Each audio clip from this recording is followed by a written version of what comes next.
Hi, my name is Morgan, and I'm the owner of the Sena II, a commercial fishing boat that's been operating in the Gulf of Alaska and off of British Columbian waters for many, many years. Join me as I try to bring her back while exploring the North Pacific coast of Canada with my family from my base in the Salish.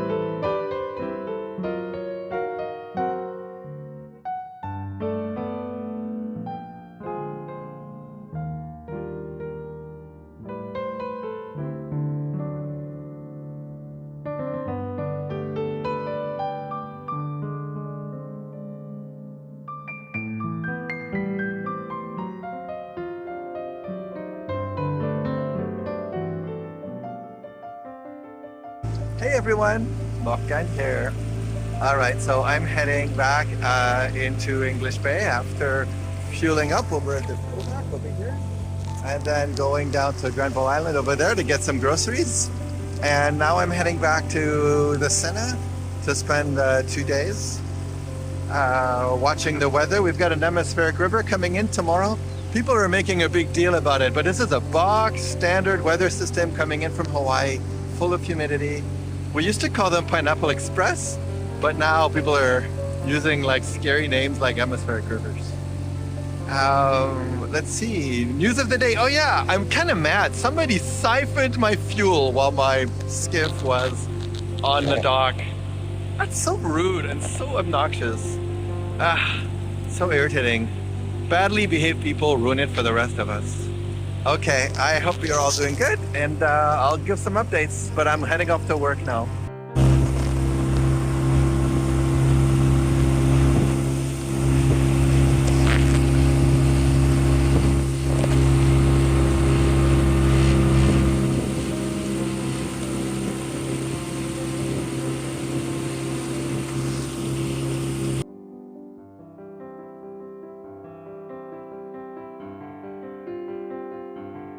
So it's kind of difficult to predict weather because there's different models, and for the same place the models predict different experiences. You can see here the different models for the same place in Vancouver where the Sena is located show very, very different models, and that always sits heavy in the hearts of mariners.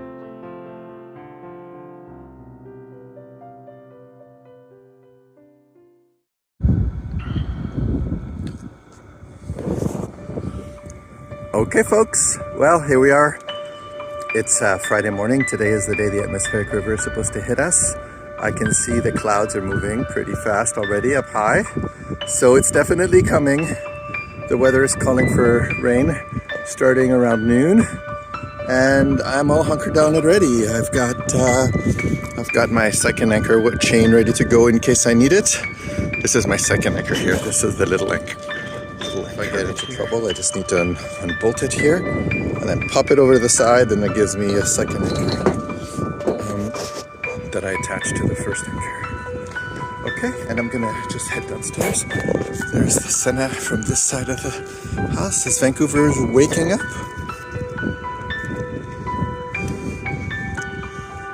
There's only two of us who are staying out here, which is the safest place to be, actually, in my opinion. It's much better than being in False Creek. This boat here, and then the Sena. People who are facing a strong wind where, you know, it's hard to tell how strong the wind's gonna be. Forecast calls for 25 to 35 knots. But that could mean anything. We're protected by the city here. The wind's going to come from the city, so it's going to be less windy. And it's possible that it'll only be about 15 or 20 knots, which is just fine. By the way, this is the inside of the Sena. This is the main access. Over there is the front of the boat. Bedrooms in here, so the berths. Over here we have access to downstairs. This is a technical space with compressors and stuff. The head with showers over here, this emergency escape over there, and the front, which is going to be a nook one day. And then over here on the left, or starboard side, is the galley where Someone might recognize this. It's like I fixed it up. It's really gorgeous now. Beautiful cast iron Dutch oven. My trusty coffee machine. And then this is the rest of the boat. Here, I'll go like this to wider angle to see. The TV. It's just sitting there. It's actually not quite right. And over here I have my heater. This is the heater here. It's very effective. Really like the setup. And here is like something that I kept from the previous crew. They had some notes that they kept for themselves. And you know what? When there's notes to the crew left on the boat, it's very helpful because it helps you know what is doing. All right, I have another 15 minutes to finish my breakfast before I have to get onto my first phone call. So I will see you all later. Well, it looks like the first of the rains are here. It's not that windy yet, but it's not windy. Here, you can look at my wind generator. It's definitely going, so we can definitely see for sure. The wind is here a little bit, and the rain is here. Not strong yet, but I'm sure it's coming. The nice news that I got so far is that the expected wind where I am is probably going to be only 15 to 20 knots, which I think Sena is just fine with. And I can tell you with all my heart that that's a relief. So we'll see. All right, I have to go back in now.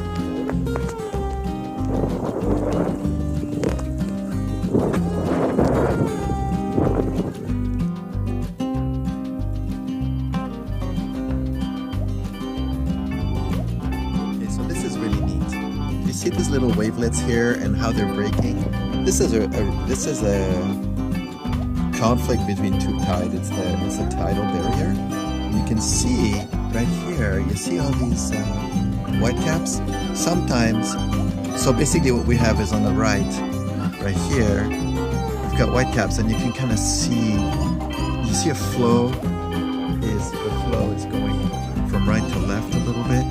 What happens here is the tide is moving from right to left. And over there, it's the boundary. And this is what causes white caps sometimes in English Bay, making it look like there's more wind than there actually is.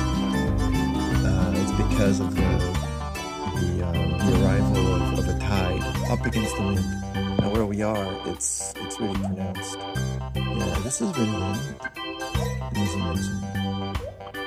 Right there, so you can kind of see little mini white caps showing up. It's temporary, but it definitely shows an impact. It's the mysteries of tide and wind with a deep keel boat. We're definitely seeing the weather now.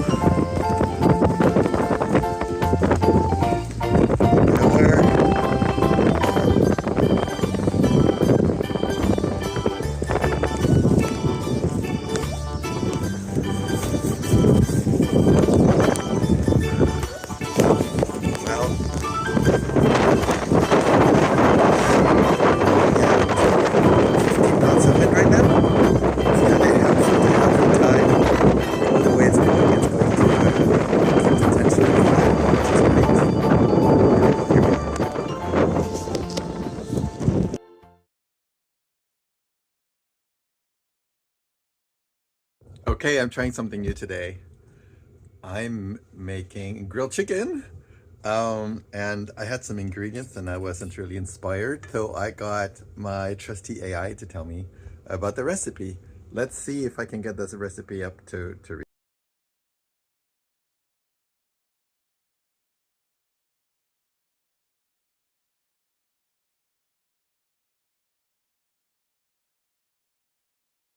Okay, so I mixed all these things together into a bowl, and here's what my marinade looks like. It's a little thick, which is, I love it that way.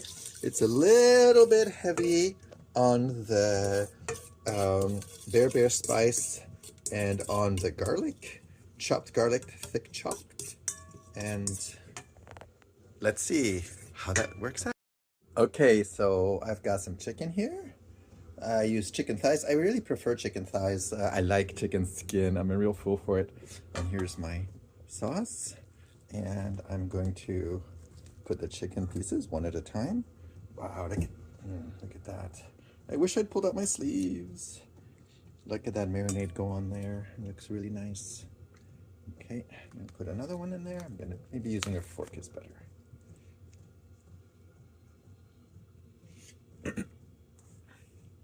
I have to be honest, I'm not the best with marinades. I just make it up as I go. So it's kind of weird. It's kind of weird for me to be following directions for marinade. But, and I'm outside of my comfort zone there. There's flavors I'm not used to putting into marinade, like umami, like fish sauce. So here's one more like that. There we go. Now the instructions are to let this sit for at least an hour, and I'm going to do that. Yum. Boy, this is going to be tasty. I can just feel the garlic. People who like garlic, they like my kitchen. People who are not big on garlic, I'm not the right person. Not the right person for you, because my food has a lot of garlic in it. And garlic, as you know, you should eat it alone or all together. You shouldn't go halfway. Okay, so here's putting in the last piece here and marinating like this.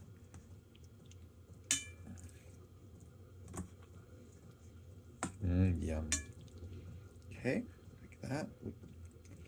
It's gonna be ready for being turned over maybe in half an hour. The recommendation were to marinate this for 24 hours, but 1 hour to 24 hours. I don't have 24 hours. Although maybe I should leave this to marinate overnight, like for dinner. Although I don't really like cooking at night or barbecuing at night. Anyways, here we go. There we are. Okay.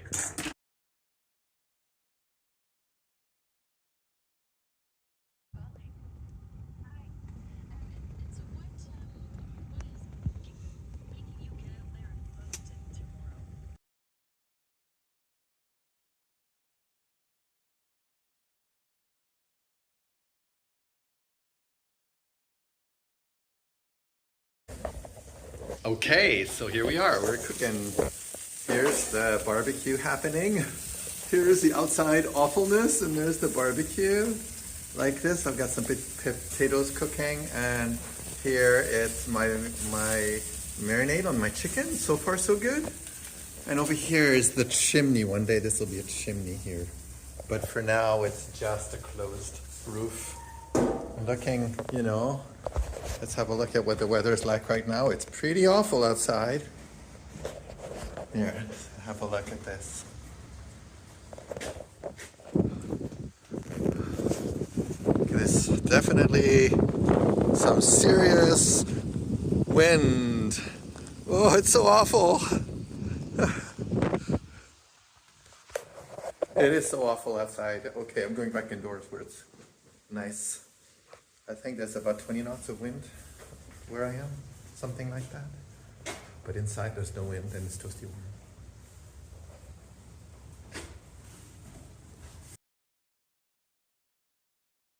warm. Okay, so here, let's have a look. This is the chicken, marinated chicken. And here I have some potatoes in tin foil. Okay, I'm looking forward to trying this out. Yum.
So how awful is it today outside? It's so awful that you can barely see downtown. There we are. There's downtown Vancouver in the rain. And the rain is just sheeting in the wind. Yeah, it's definitely angry weather out there.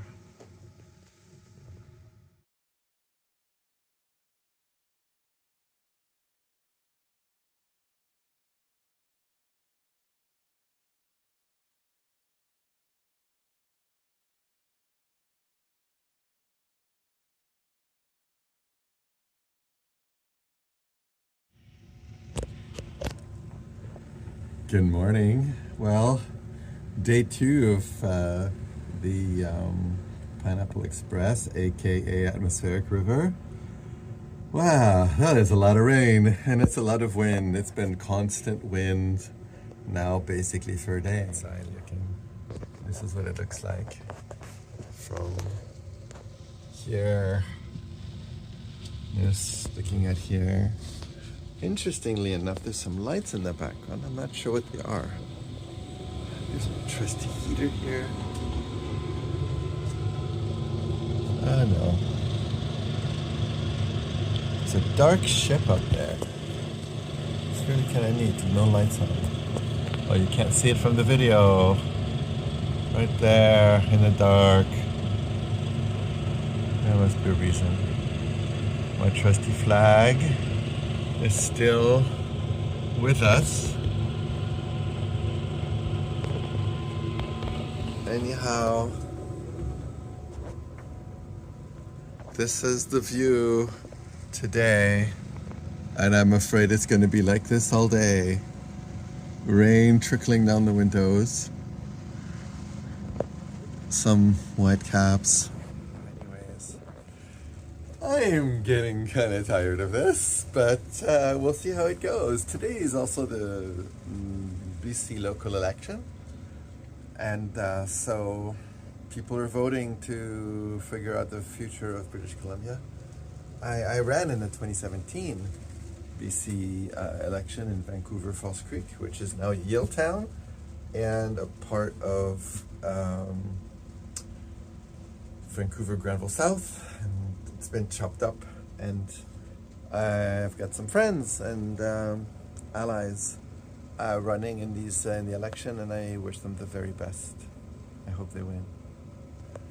And yeah, the opposition to that crew isn't people that I'd like to see elected. Unfortunately, their party has been using a lot of transphobia and homophobia and other divisive tactics, targeting people because of who they are to try to get elected, and I don't think that's okay. Anyhow, that's my little hot take. Meanwhile, here we are. I hope the organizers forgive me for not coming out to go door knocking or main streeting today. Main streeting, which is hanging out on the street and being visible. This is a little too nasty to go out and leave Sena alone.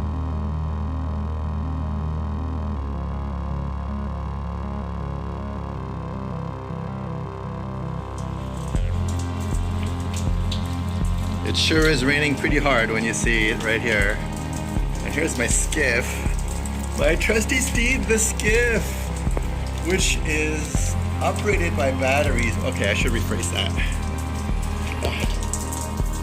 So my skiff has a bilge. You know, it's got a pump that automatically pumps out water. I put the bilge in for a really pragmatic reason, which is that I have a couple of leaks due to the thin aluminum. It's a lightly built aluminum hull, and it has a problem with little pinholes from combination of erosion and impact with rocks. When I hit the beach too hard once or twice, and instead of hitting sand, I hit a rock, and so I've got little tiny punctures. I address the punctures constantly. But in BC, where there's an enormous amount of rain in winter, and where there is also, aluminum boats with holes, it's always a good idea to put a bilge pump. My bilge pump is run from a small battery, And the battery is recharged by the engine. It's the engine starter battery and bilge pump battery. And now it's been 3 days of rain almost. And I don't know how many days worth of electricity I have. So I'm pretty sure I'm gonna have to go today and give the battery some exercise to recharge it. It's just easier to do that than to plug it into an AC electrical device. I'm very conservative when it comes to plugging AC power onto a skiff that's floating. I do it sometimes when I'm in a bind and I really need to recharge a battery, but I really hate doing it. So I'm probably not just gonna go and give it an exercise. You know, it's a good opportunity to get to shore, throw some garbage. Say hi to my son who's stuck on shore. I dissuaded him from coming out into the boat in the rain last night, so he's stuck in the apartment. And then we'll see what to do. Maybe I'll bring him back here, or I'll hang out on the shore for a little bit, remotely monitoring the Sena. I can see how Sena hold anchor from anywhere. I have a bunch of sensors that send information by radio, so I'm not feeling too worried about it. With this one, the wind has decreased a little bit, so it's okay. And if it kicks up, it's only a 5-minute boat right back. All right, anyways, hopefully my skiff won't sink in the rain. We got something like 10 centimeters of rain, to give you an idea. You know, that's a lot. We'll see. We'll see if that's true in the end. But that's a lot of rain.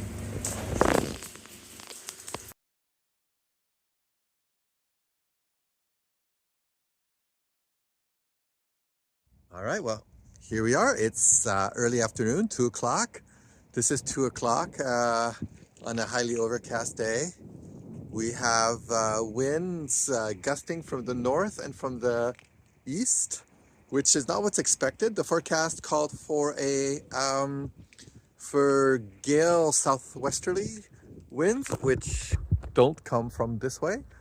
Gale southwesterlies would come from that direction, which is which way I'm pointing, but the wind is coming from behind.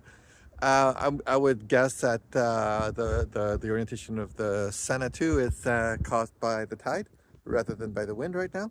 But who knows? There was some wind coming from over there just a second ago, and you can see all of the freighters are getting aligned as well. So I suspect that what's happening is the wind is changing, and it hasn't hit the bottom yet, or it hasn't hit the depth of this bay.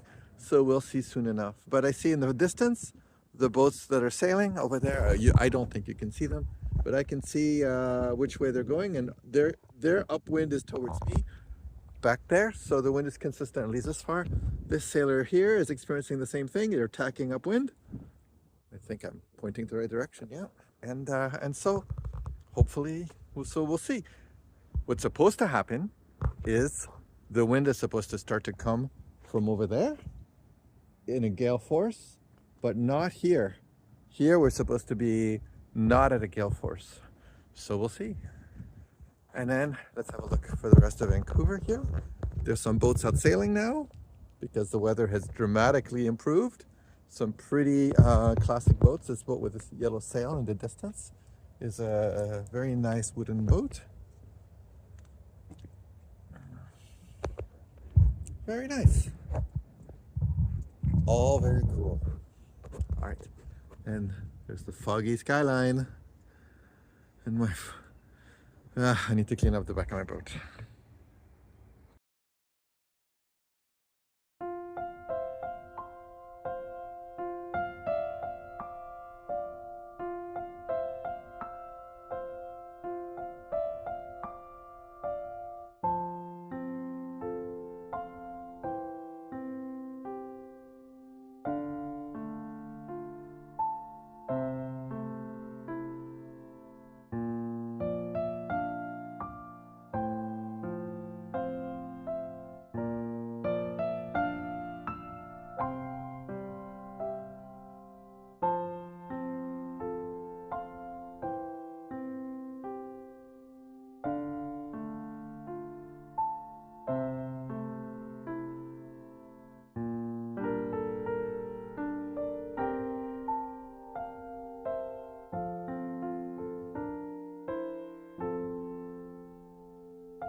Here's to hoping this is the end of it. I don't know if you can hear me like this. I'm gonna rotate. Maybe you can hear me like this. Here's to hope this is the end of it. This weather is supposed to stop in the next hour or so, maybe 2 hours. It's been 1.2 meter waves for the last 3 hours. I had to put out some extra scope. I started sliding. I slid about 100 feet before everything's fine. Wow, difficult day. I didn't mention, but my skiff was stolen and pieces of it were torn apart by, unfortunately, probably some people struggling with. We found the skiff. I got some help from Vancouver Police and from the really, really nice people at False Creek Ferries, and my friend Sean as well, who came to help me. It was really nice. People came together to help me out. Otherwise, I don't know what I would have done. This big weather was coming, and I had to get to the boat, and the clock was ticking on me. I would have had to just like get a ride out here and get marooned. All right, here's a last look at what this is looking like. Hopefully, this will be calmed down by morning.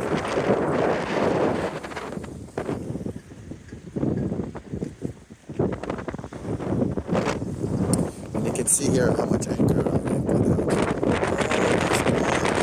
So I just left enough wire to provide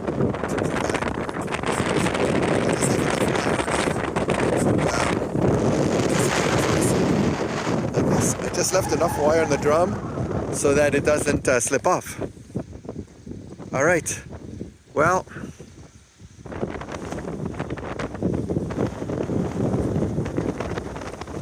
isn't it beautiful here?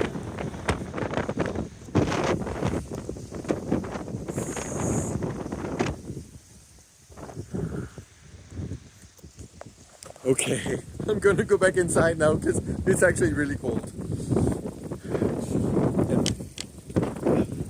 It was really pouring. The atmospheric river dropped something like 20 centimeters of rain in some parts of Metro Vancouver.